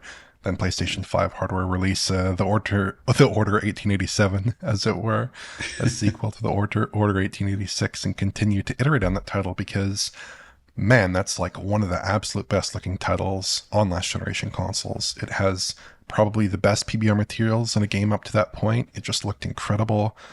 I also think the game itself was judged unfairly, probably because of trends in gaming at that time. People were not interested in seeing a linear cover-based shooter that lasted like 5 or 6 hours. They are not interested in that. I think people might be more interested in that today, even though like the fundamental mechanics of the game were very good and the presentation was just out of this world. It wasn't liked by a lot of people. And it's unfortunate that a sequel didn't get greenlit as well. I know that they had some plans or some pitch, or at some stage of development at least, a sequel. And I know that wasn't greenlit, so that's very unfortunate. I think their earlier efforts are worth remarking on as well. Daxter is a fun and breezy platformer. One of my favorites on PSP. Super fun game also came out and just blew people away, including myself, with its visual presentation. It was very, very impressive. Likewise for God of War. The two God of War titles, Chains of Olympus and Ghost of Sparta. Both those games are extremely impressive. Both of them very, very impressive visually. And I think the God of War titles from that kind of PS2, PSP era still look fantastic. Still play very, very well, especially in the various ports to the PlayStation 3. And I think they're prime candidates for remaster or remakes of various kinds. I'm sure that would be a really exciting prospect to people at this point. More recently, they've been working on VR titles like the Lone Echo games, which I understand were quite good. I did not play them like you, Rich. I do think in general in the VR space, maybe money is drying up a little bit. It's an unfortunate outcome, but maybe not an entirely unexpected one. Like I think they had layoffs last year to the tune of like about a third of the employees at that studio. So not totally an unexpected result. I think a very unfortunate one given their history. And yeah, I'd love to go back like 10 years and just move that timeline a little bit to the right and just see a different outcome there, because the Order 1886 was such a good title. I think they could have been a very good Sony first party developer in a different world, but unfortunately that's not the one that we live in. Absolutely. Anything to add to that, Alex? I'm very saddened that we lose another custom tech company in this aspect where their technology, I think all throughout their existence, was very impressive, given the platforms they ran on. And it being kind of locked away in a meta vault somewhere to be forgotten, I think is actually very sad. Because, these companies rarely, if ever, have any good reason to take something that they will never use again and just open source it. I don't think that's Meta Facebook's vibe at all. And I think it's just like, gosh, how much waste there is there. There's really good tech out there somewhere and it's just never be used again. I do think and hope though, that every single person affected by the layoffs and the closure finds jobs soon. I saw a lot of posts on Twitter about it, and I think most people will be able to move on quite well because a lot of companies are actually still looking for people in spite of everything that's going on right now. And this talented people that should be moving on to new jobs. But yeah, I'm saddened by it. I do think there was a extreme missed opportunity after they came out with the order for the company to take that technology and do something else. Not necessarily even a sequel to the order, but just like another single player, awesome game that, console or not, could have been anything. But I don't know if VR was the best fit at the end of the day for this. I've never even played Lone Echo because I have a VR. I've got an original consumer version Rift, and the setup for it always annoyed me, that original Rift. So I haven't really played too much on it, and I I like VR, but I'm not so interested in playing it all the time. So I'll maybe have to now take a shot at playing Lone Echo 1 and 2 at some point. Mm-hmm. Okay. Yeah, I mean, what can I say? The Order 1886, we did a retrospective on it, I think last year. Did extremely well. It also sort of brought about quite a lot of positive sentiment from both consumers and also developers. In fact, people are still talking about the technical accomplishments of the Order 1886. These developers are really held in very high regard. So, I hope they all land in good places going forward. Okay, so it's time for Supporter Q&A, which is the part of the show where every week I post on our Patreon saying, hey, why don't you suggest some news topics and questions for inclusion in the show? We choose the best, or rather the ones that we're best equipped to answer. And we're going to go straight into this one from Alexander Seidel. It's been 1.5 years. Why isn't every game using DirectStorage right now? It's an interesting question, right, Alex? Well, 1.5 years is not too long in the modern development landscape. So I think that is one reason. It just takes a while to adapt any sort of technology there. I think also a lot of people are not necessarily using it because it is yet to be proven, at least on the decompression side of things. I think the whole bypass IO side of getting lower latency, lower CPU overhead to doing any sort of loading is beneficial to many projects, if not all projects. But the whole GPU decompression side is, as we heard from Nixies, just it's not completely well thought out. It's not a winning, it's not just like an easy win. It's situational at best and bad at worst. So I don't think that is very enticing for a developer to start investing in until there's something else done about it, based upon that experience that we heard. So I think that's one reason why we haven't seen it, but it still depresses me a bit to not see it. I would have loved to see more experimentation there. I think we really only have Forspoken, the variety of Nixies titles post Ratchet and Clank. It's apparently in use in Forza Motorsport on PC, but we don't know how. I don't know how. The game has a lot of loading screens. I don't know. Yeah, quite. Yeah, so... There was also bits apparently used in Forza Horizon 5, but whether that's just console only, I don't know. That's true. I remember that. Yeah, but I think it's also worth bearing in mind that these new storage APIs, and I'm talking about the PlayStation 1 as well, they aren't actually being used on all console games either. So, I'm assuming there's some level of challenge in just migrating across to them. Mm-hmm. Certainly what we have seen on the PlayStation 5 side in terms of broad adoption has been the enhanced compression systems that they've been using there. We've seen quite a lot of games with smaller file sizes than their Xbox equivalents, which I find quite interesting. My thought on it, Alex, I don't know what you think about this, is that what can I say? The consoles have got a dedicated block to do all of this decompression work, but on PC, you've still got to tap into some existing resources you're essentially possibly robbing Peter to pay Paul, which, was something that possibly we saw in Ratchet and Clank back in the day. I think so. Yeah. Oliver, have you got any thoughts on this one? Not particularly. I would defer to Alex on all matters DirectStorage and most matters PC. So, yeah, I agree with Alex, I guess. That's nice of you.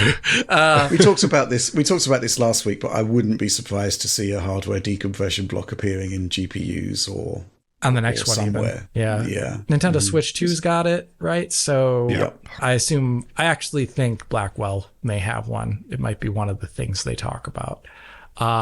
Another thing here, like the robbing Peter to pay Paul thing, which I think is great, is that DirectStorage kind of limits you into using one compression technique, more or less. Right. One that isn't very good on the CPU, questionable on the GPU, all things considered, now that I've seen it in action.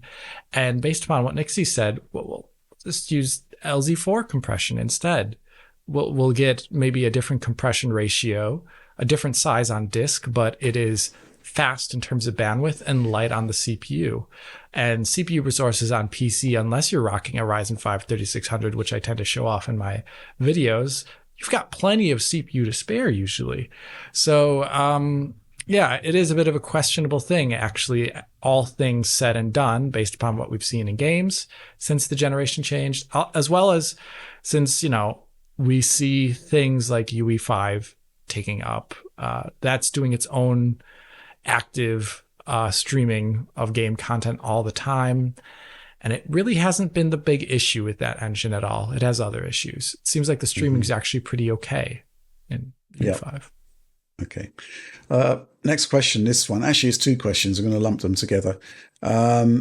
The first one from Green Swede. Can you help bring some attention to the EU initiative that Stop Killing Games just started? I think it's a worthy cause, especially as DF Direct did mention in the past about Ubisoft's The Crew closure. Correct me if I'm wrong. Not going to correct you because you're not wrong. This one from Marcus. Hello, Foundry Men. The Stop Killing Games crowd, it's a crowd, has got an EU petition started, which has managed quite a few signatures in its first week. How would you feasibly suggest regulation to work? Should an MMO being shut down have to share its server tech, or are there other options? Thank you for all your work! ! Alex, this is something that we kind of passionately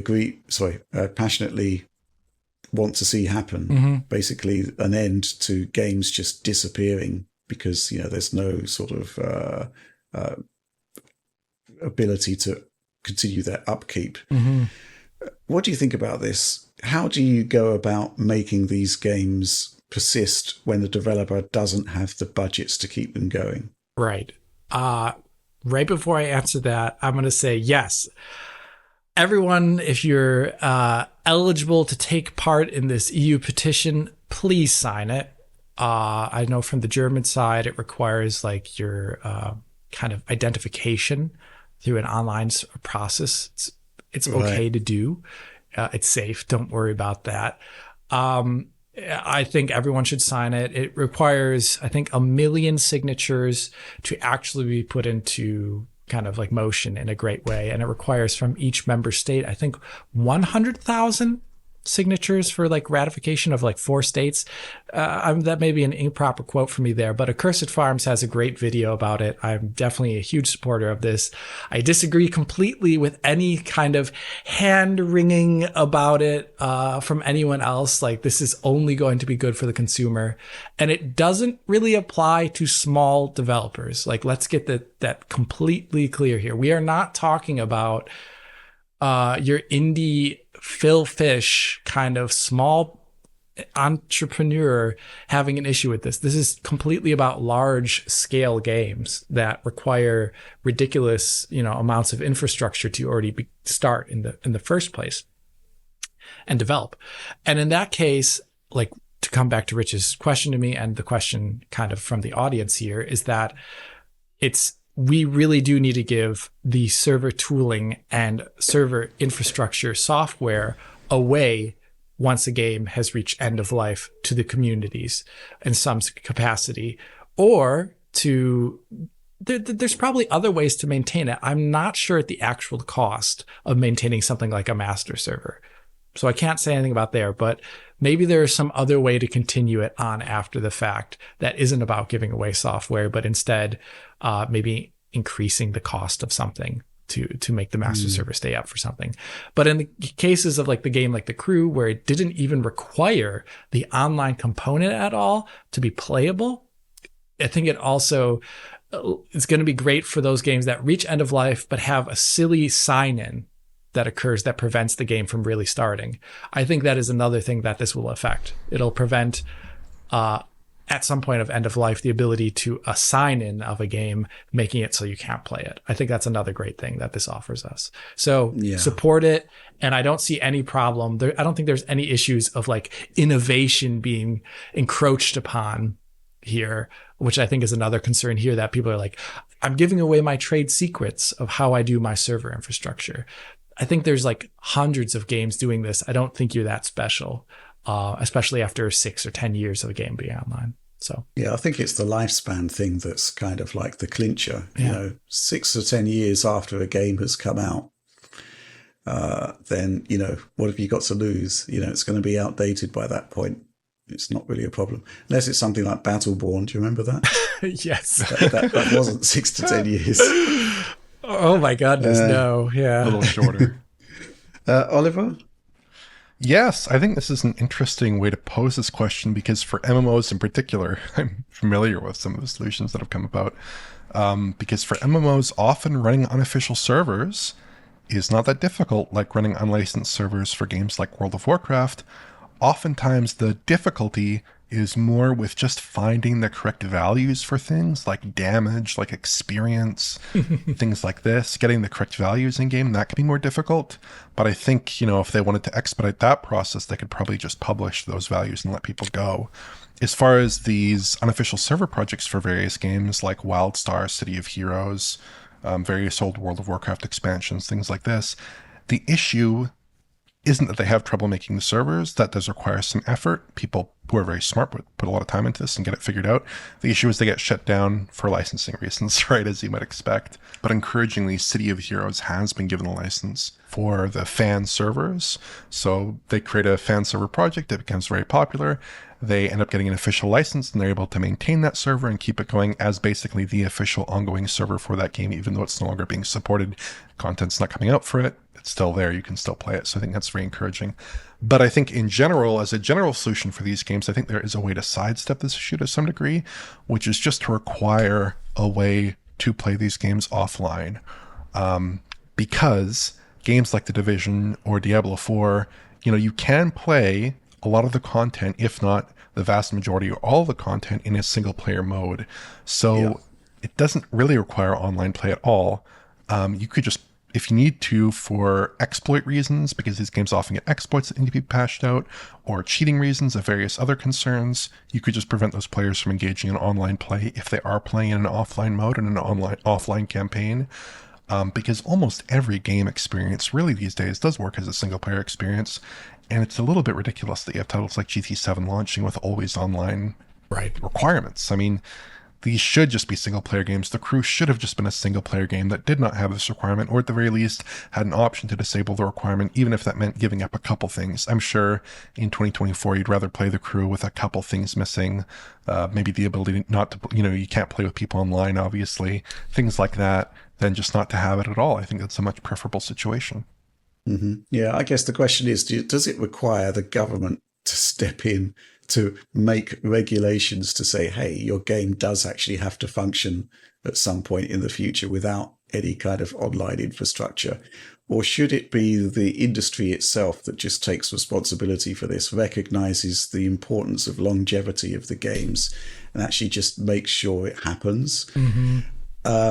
I support this campaign, but I just think the industry needs to step up and take responsibility here, to respect the fact that games should persist for as long as possible, if not forever, you know. And if it does mean open sourcing server architectures when you're closing down your games, yeah, I'm going to assume there's a cost associated with that as well. But, you know, factor it in from launch, make it established practice. I think it's a bit sad that you've got to basically bring in the EU to force people to do this when it just makes common sense. It should just happen. But, if it requires it, then I guess so. So be it. Okay, let's move on to the next question. This one from Bespoke Too Soon. That's a great name. Dear noble DF men, it seems that by and large, machine learning is seen as a terrible tool for evil in creating assets, etc. Of course, it has and will continue to be misused as a corner-cutting tool, but I feel the current sentiment of avoiding ML is harmful overall. Will the ever-increasing dev time With the ever-increasing dev time and costs, ML is obviously a way to help reduce both. Of course, it needs to be used to augment and assist talented people, not replace them, but it seems each time someone is quote-unquote caught using ML tools, there is uproar! Exclamation point. From solo devs all the way up to AAA studios, should we not try and be a little less judgmental when machine learning is deployed? Oliver, you're obviously all in on machine learning, or you're certainly following its path, yes. Which is, the trajectory is frankly stratospheric. I'm curious about your take on this, because from my perspective, you can't put a genie back in the bottle. And, machine learning tools do represent progress. And to not use them, I think, would be ridiculous, as long as they're used responsibly and for quality results. But at the same time, there have been some notable examples where these tools have been used and producing crappy results. Where do you draw the line? So to me, I think there are two questions here. The first is a question about games, and the second is a question about people. So I think on the game side, you really do want to make games in a more efficient manner. You do want to make games more quickly. You do want to produce bigger games, fewer people. I think those are all goals that people can see are probably a good thing. And I think generative AI is potentially a great tool for that in terms of making that production process more efficient. We're all concerned about games that require 400 people to work on them for 6 years, right? We're all concerned about games that require 15 million in sales to clear a profit to break even. I think those are all big problems. And I think across the economy and across sectors, and certainly the games industry, you can see this potentially as a tool to help alleviate that problem. And I think it is something that we should see ultimately in that narrow respect, obviously, as a good thing. On the other side, I think you have a question about people. And I think the answer is different and harder. So I think one answer to that question could be that you have an unsated demand for games that could be made with smaller teams, made more efficiently with generative AI, so you could absorb developers that might suffer from, some employment consequence as a result of generative AI being applied in AAA games. Like, for instance, I would love to play arcade racing games, big arcade racing games. I'd love to play them. Unfortunately, they don't make very many of them. Obviously, they have the Forza Horizon games, but outside of that, there's Grid Legends, which is kind of SimCady, released in 2022. You have Dirt 5, released in 2020. That's probably the last really big, super arcadey handling game that I can recall enjoying and playing. I really enjoyed that game a lot.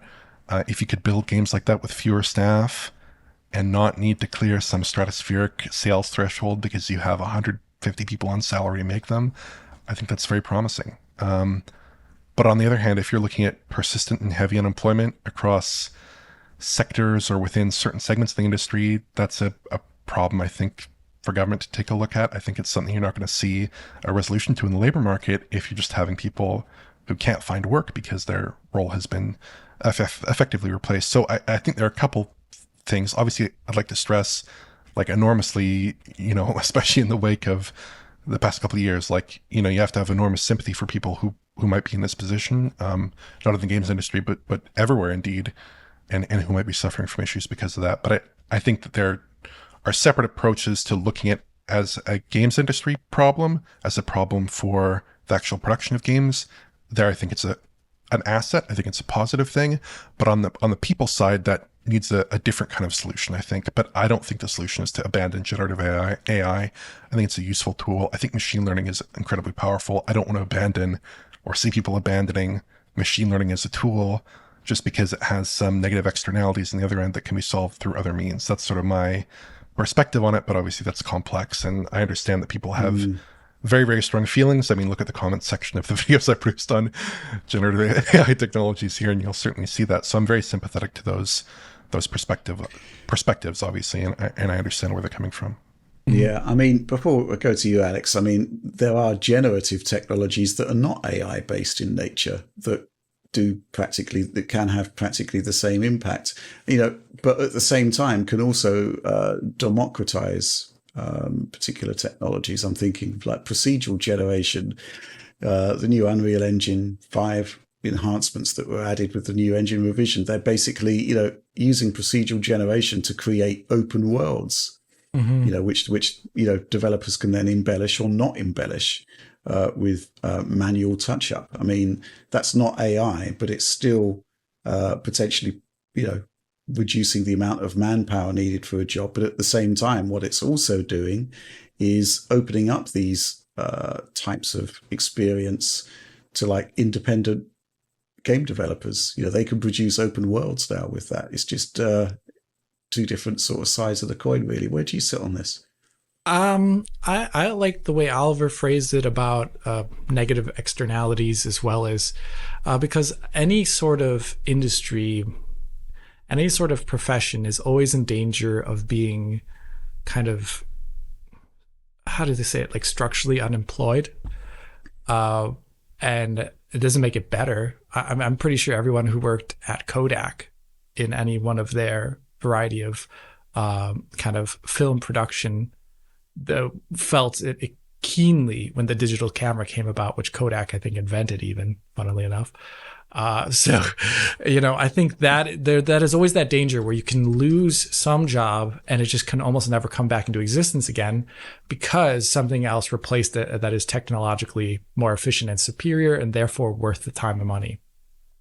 That happens everywhere. But at the same time, I would really like to see fairness approached in AI, at least for the generative models. So if a generative model is generated by scraping domains or copyrighted materials, that I would like to see those people compensated on some aspect of that. I would like to see that definitely because, usually when you put yourself out there as the current economy requires it, you are selling yourself. And I think it would be good if people could get some compensation for that. In terms of the game development thing, I know that it is taking a big part right now in concept art stage for games. I know that. We also see it in the generation of voice, already been used in shipping titles. But it's hard to get around certain aspects right now. Like model making is still very much so within the realm of humans. Just making a level is still very much within the realm of what humans do. I think we've got a lot of time before those things approach levels of automation where they're shippable at performant. And shippable performant, because a lot of these AI tools can create a model actually, but it'll have like vertices that just make no sense in terms of real-time performance. So, or even quality concerns too. So I think right now it's focusing on the equity and really using it for its best fit purpose. Like there was a presentation last year at CitizenCon for Star Citizen where they said, so we've been handcrafting planets for a long time. There are rules of procedural generation there that we've created, but we are now looking into machine learned models to help us do it quicker because making an entire planet by hand is hard. So yeah, I think there's really great uses for machine learning. Generative AI also has its great uses, I imagine, as long as they're done equitably. Mm-hmm. Okay, yeah, it's a really complex topic. Yeah. Be here all day. But let's move on. This question from some guy person is kind of going back to what we were talking about earlier. After seeing just how well the Ryzen 5800X3D still performs against the latest and greatest CPUs, would you say it's as quote-unquote legendary as great CPUs like the Q6600 i7-920 and i7-2600K. Considering just how much longer the CPU has extended the lifespan of the AM4 platform is astonishing and probably deserves a special place in history as a result. I'm going to go on the record here and say I think the 5800X3D is one of the best CPU releases ever. And just the whole philosophy behind it, I think, is extraordinary, because we had a situation when Intel had a monopoly effectively on CPUs where you would have a motherboard, therefore a platform that would last for 2 generations, and then you'd move on to the next platform and so on and so forth. And AMD could have just stuck with that sort of model. Obviously, they extended it a bit with AM4, but there came a point where they could have transitioned across to AM5 and left AM4 behind forever. But instead, they produced the 5800X3D. And those benchmarks, I mean, there are some games where it does lag behind. It's not like a be-all and end-all. But it's still up there. It's still doing extremely well. And as we talked about earlier, there's a lot of people out there with lower-end Ryzen chips on the AM4 platform. And we've got this kind of perfect storm now where you don't even have to have the 5800X3D. The 5700X3D is almost as fast. And DDR4 memory, I mean, obviously there's variable pricing changes all the time.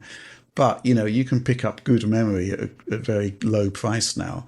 So, basically what's happened there is that a platform that came out, I think, in 2017 is still viable, still produces great results in 2024, which is, I think, astonishing. And I think AMD deserve kudos for that. And to the point where, the X3D concept in general is actually now causing them problems with their new releases. But, in terms of being consumer friendly, that's fantastic. What I will say, though, the only sort of caveat to that is that up until the release of 5800X3D, there was a problem with BIOS updates for for AM4 boards, whereby, some boards were not getting support for the latest AM4 chips, and a lot of reasons were put forward for that. But suddenly, when Intel became a lot more competitive with Alder Lake 12th Gen Core, those issues disappeared, and BIOSes appeared for virtually every AM4 board that allowed you to use everything up to the 5800X3D. So, you still require competition there. But, I do think that the 5800X3D and AM4 in general is just, quote unquote, legendary. Alex? I would say it's a legendary CPU up there with the greats. I only want to give out a technical difference regarding the ones that were listed is the things that made the 2600K, the i7-920, as well as the Q6600, as well as like the old Celeron, was the overclockability. And I think everyone really remembers that you could get like 40 to like 40% more performance almost on some of these chips versus stock frequency, just by bumping certain things really simply. And they were already so usually power efficient that it was fine. And I think that was just the most amazing part back then, where the average user could just load up their motherboard, BIOS, and just really get incredible, lots more performance out of the box. And I thought that was great. That's different now. And that's the only technical difference I wanted to mention, because now overclocking is purely automatic for the most part. It seems to be more power related. Yes. Which opens the door to higher sustained frequency. Oliver?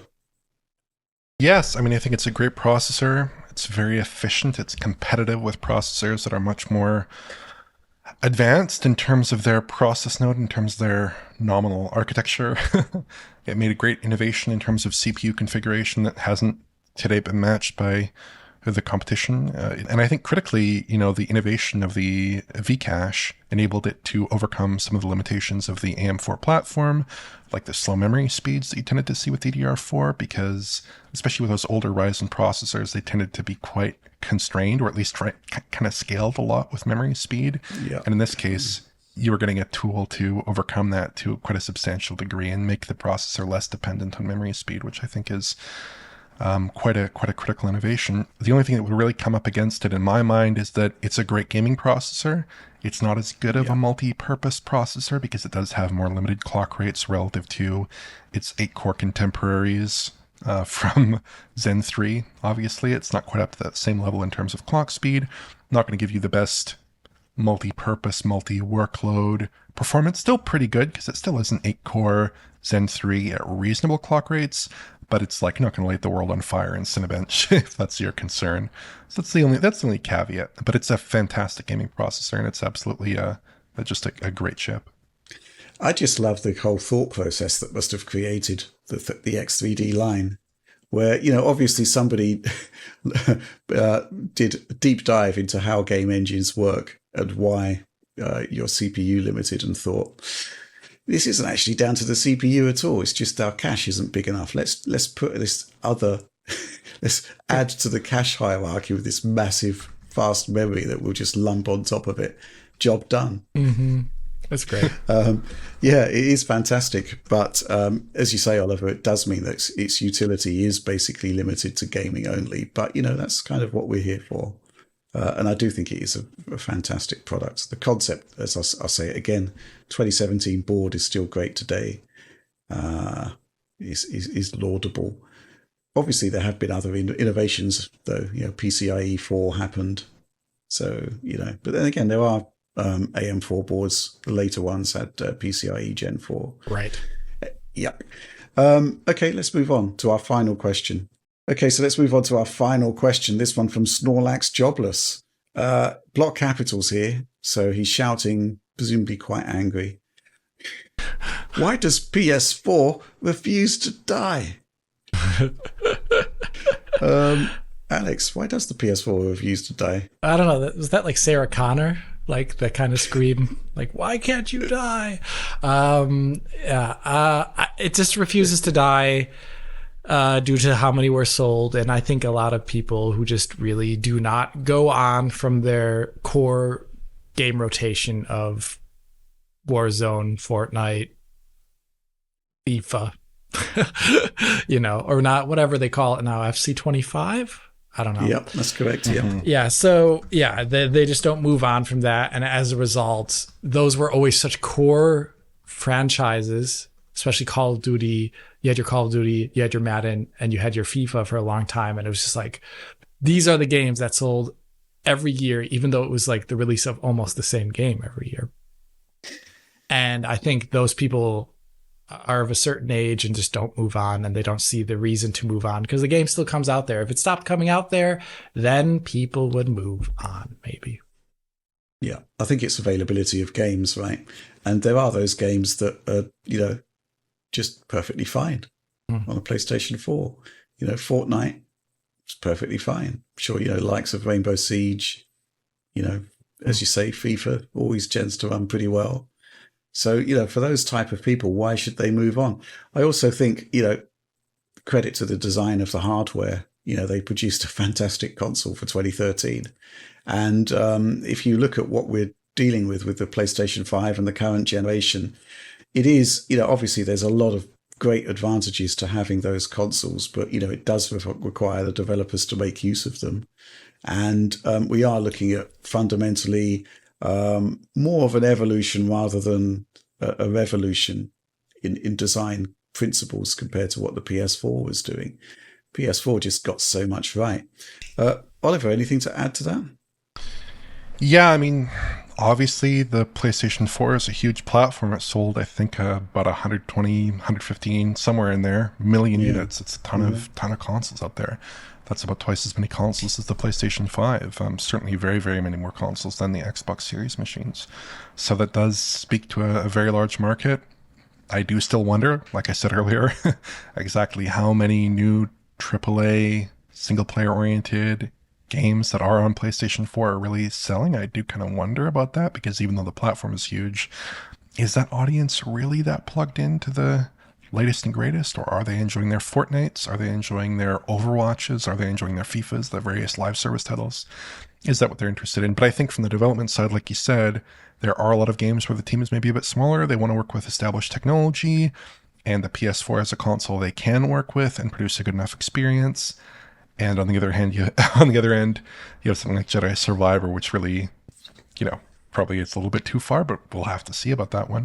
Mm-hmm. I also think there's another factor in this, which is just like, a game getting released today might have started to work in 2017 or 2018, 2019. These are years in which the PlayStation 4 was the dominant platform. They might have had to start development work on a PlayStation 4 or an Xbox One as a lead machine or as a primary machine that we're going to ship on. The games that might be released today might have slipped for a couple of years, and it might have been a more reasonable thing to target a cross-gen release in 2022 instead of 2024. There are tons of factors coming in here, right? Grand Blue Fantasy Relink released earlier this year. That was in development for 8 years or so. I don't think they were expecting to ship at all on a PlayStation 5, right? I think they were expecting to launch on a PlayStation 4. The fact that a PS4 exists, the PS4 version exists, is perhaps just a consequence of that extended development cycle. So yeah, I think there are a variety of factors in there, but I think probably the most important one is just like, you can ship games on it. There are a ton of players on it, and presumably they are selling, despite my concerns, right? Mm-hmm. I think one final thing is, another question to ask is, why are these users refusing to upgrade?